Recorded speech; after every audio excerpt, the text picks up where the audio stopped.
a este segundo capítulo de Refinitiv Perspective LATAM, el espacio de Refinitiv América Latina para pensar y entender mejor los mercados financieros globales. En esta oportunidad vamos a analizar en detalle la problemática y fundamentalmente las prácticas de lo que se denomina ética corporativa y compliance. Por eso es un buen momento para conversar en profundidad con Joab Vitran, Head de América Latina de LRN, compañía especializada en el asesoramiento, medición y capacitación en prácticas corporativas basadas en principios éticos. Joab es considerado por los ejecutivos de la región como una de las personas que más conoce la temática en América Latina. Para poner en contexto el tema que nos reúne, voy a definir primeramente Corporate Compliance y el estatus actual en la región. Estamos hablando de un conjunto de buenas prácticas y procedimientos para garantizar que una organización cumple con el marco normativo y reglamentario, las políticas internas, los códigos éticos y los compromisos con terceros. El contexto de las prácticas empresariales es muy particular en América Latina, con varios ejemplos que muestran el alejamiento en los marcos regulatorios tanto en el sector público como en el sector privado. Situaciones que de este tipo también se ven en otras regiones del mundo, como en Europa del Este, Medio Oriente y algunos países de África.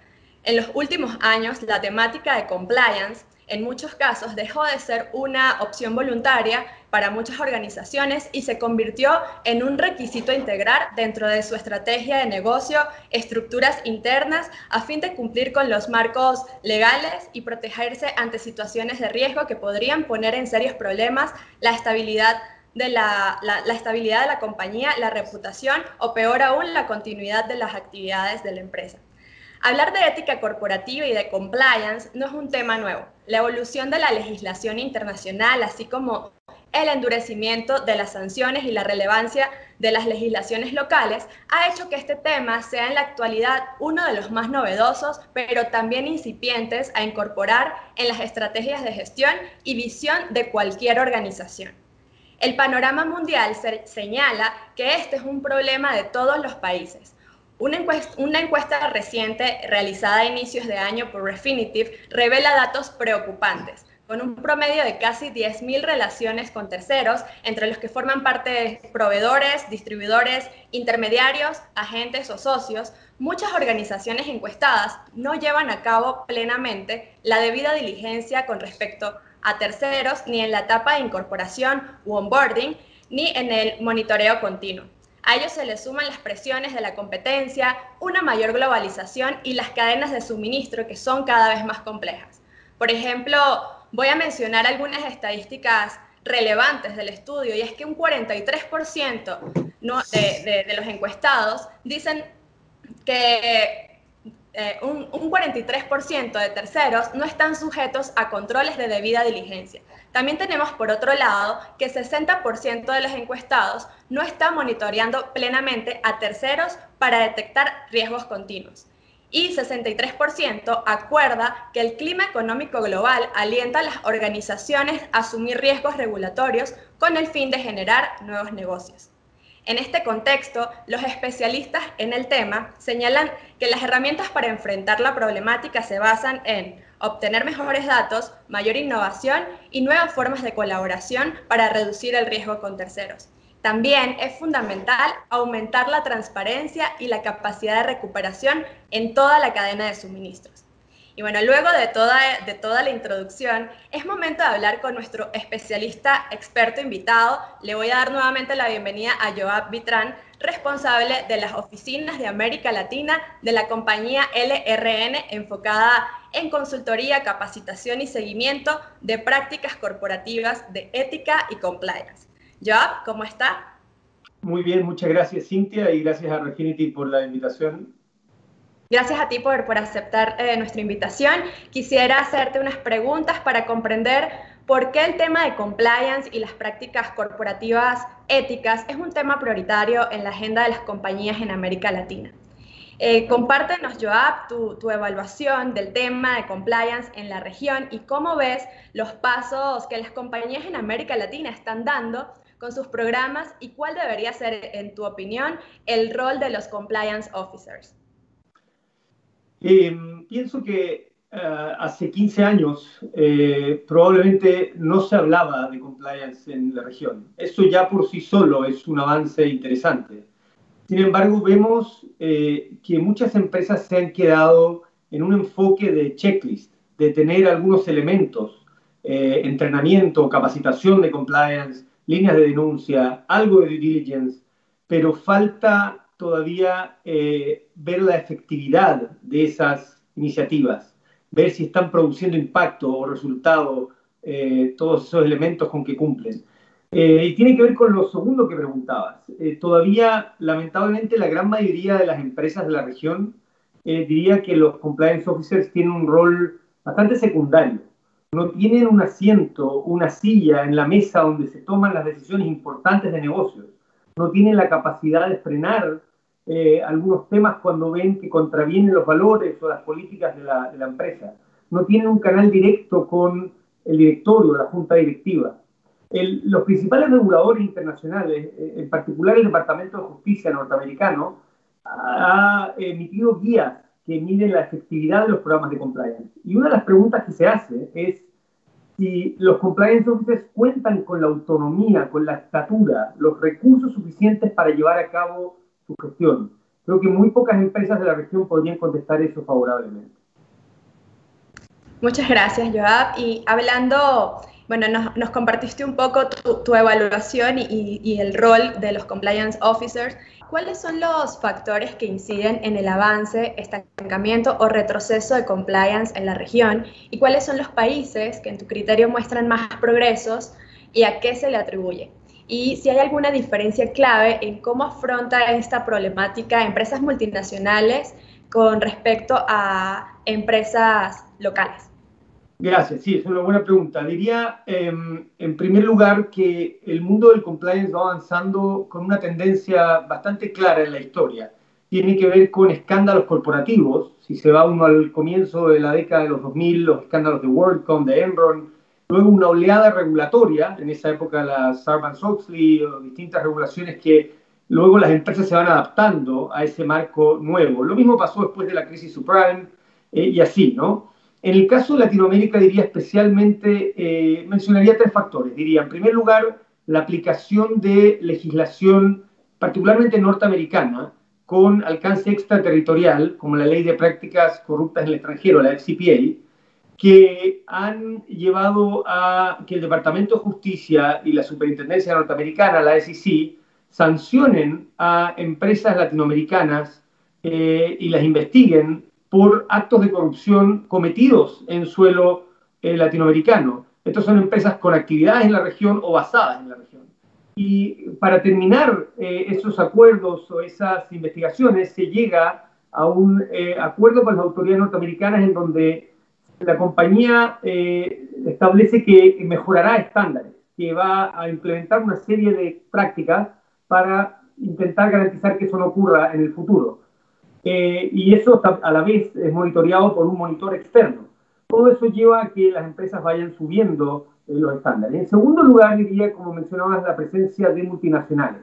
Las multinacionales, sobre todo las norteamericanas, las británicas, a veces las japonesas o coreanas, tienen en general mejores prácticas que las empresas latinoamericanas. Y van generando una presión hacia los pares, una presión hacia la competencia y también con los reguladores para ir nivelando la cancha. Y le hacen bien a la región en esta materia, pues van liderando, como digo, en términos de mejores prácticas.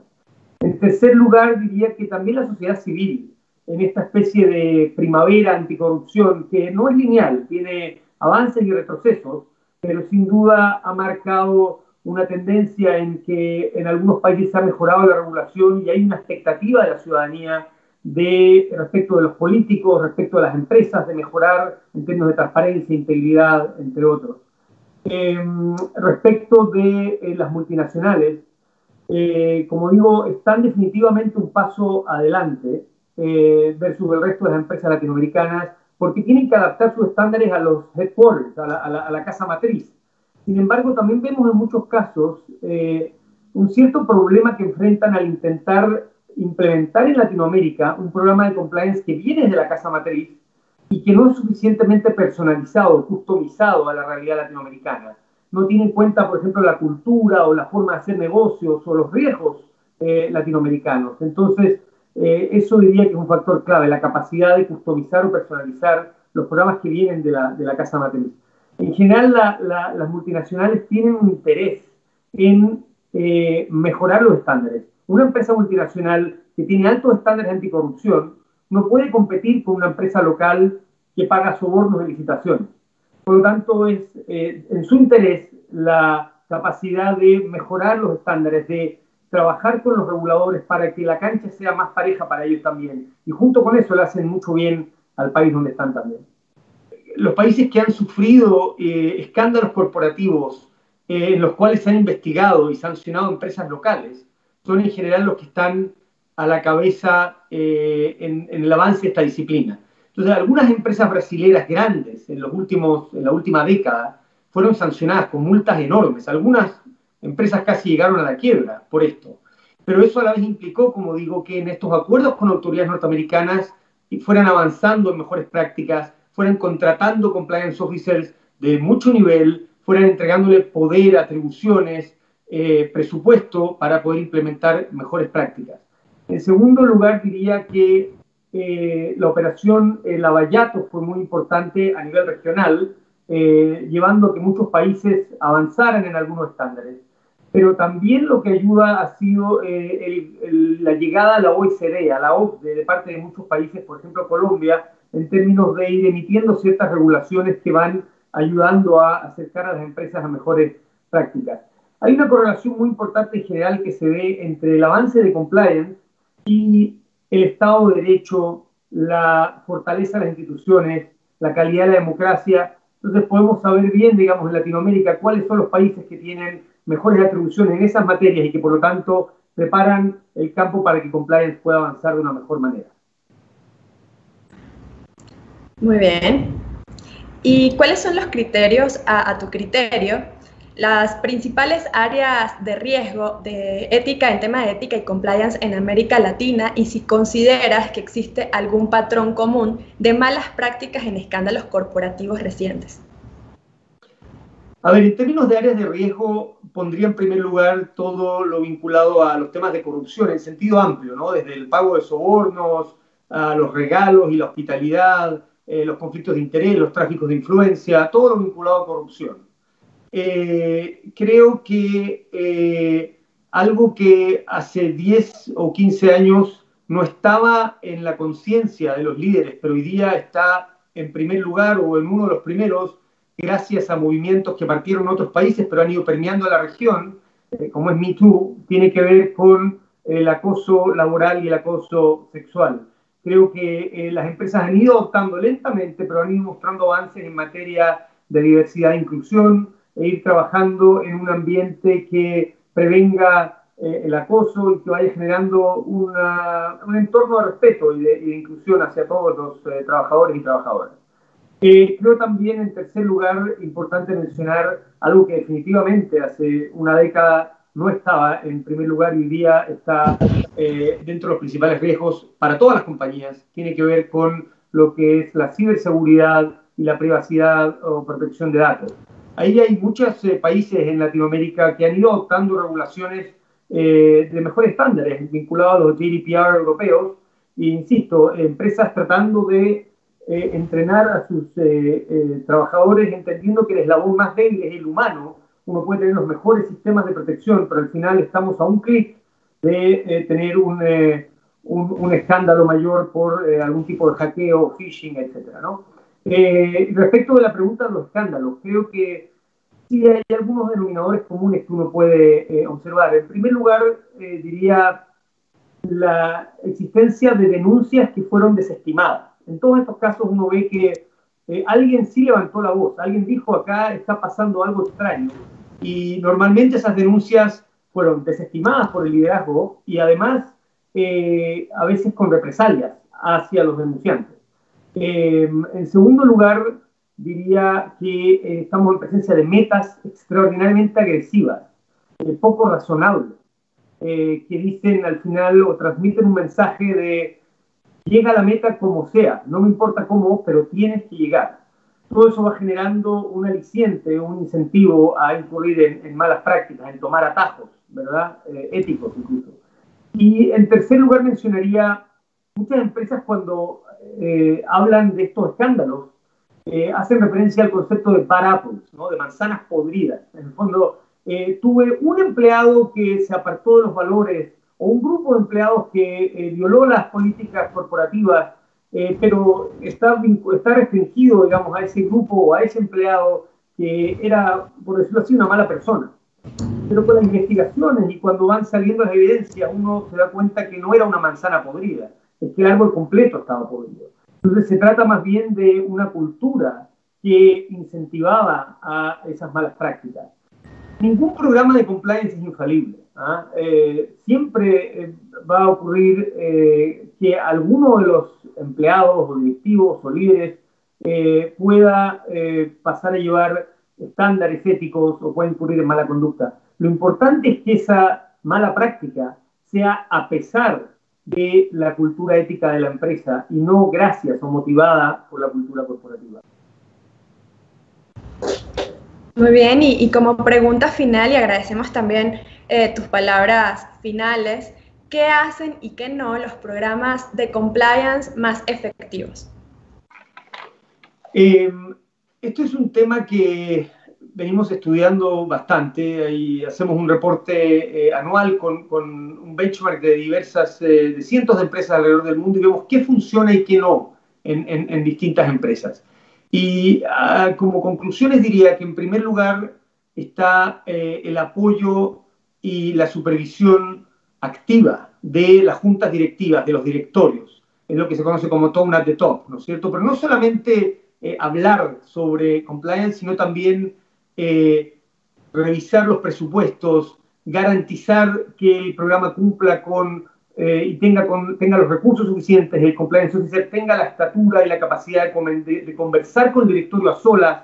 En general, es muy poco común en Latinoamérica ver en las agendas de los directorios estos temas.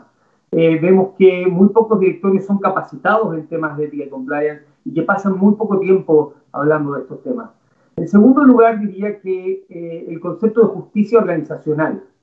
Las empresas que tratan a todos sus empleados con la misma vara son las que tienen programas más efectivos. O sea, cuando el principal vendedor, cuando la estrella de la compañía incurre en una mala práctica, es sancionada igualmente. O cuando uno de los líderes hace algo malo, es castigado igual como cuando lo hace uno de los trabajadores de la fábrica. Esa justicia organizacional tiene impacto profundo.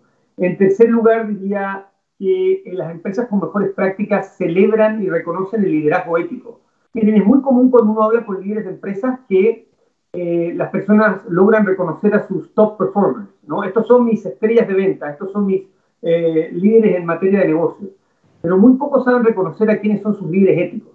Entonces, en primer lugar, conocer a sus líderes éticos. En segundo lugar, premiar, recompensar ese liderazgo ético con comunicaciones corporativas, con emails, con town halls, pero también introducir elementos de compliance en materia de los bonos, de la evaluación de desempeño, de las promociones, los ascensos, ¿no? Que también sea por estas razones. En cuarto lugar, diría que los programas más efectivos están en constante evolución. Evolucionan con el negocio, evolucionan con los nuevos riesgos, como decía, los temas de ciberseguridad hace años no eran tan relevantes, hoy día son críticos, hay que ir evolucionando el programa paso a paso. Y por otro lado, diría que los programas más efectivos están profundamente integrados al negocio, están incrustados en el negocio, no juntos. No es compliance una oficina que está allá, sino que está en todas las operaciones, está en todas las decisiones importantes. Y si me permite, Cintia, como conclusión, quizás decir que las empresas más avanzadas en la materia logran entender que no se trata de hacer compliance, se trata de obtener compliance. Compliance no es una política, compliance es una cultura, no es un proceso, compliance se trata de un resultado. Eso como corolario de ella. Excelente conclusión, Joab. Agradecemos tu participación en Refinitiv Perspective LATAM. Gracias por ayudarnos a comprender mejor la problemática de las prácticas éticas en las corporaciones. Este fue el segundo capítulo de Refinitiv Perspective LATAM. Nos encontramos muy pronto. Hasta la próxima.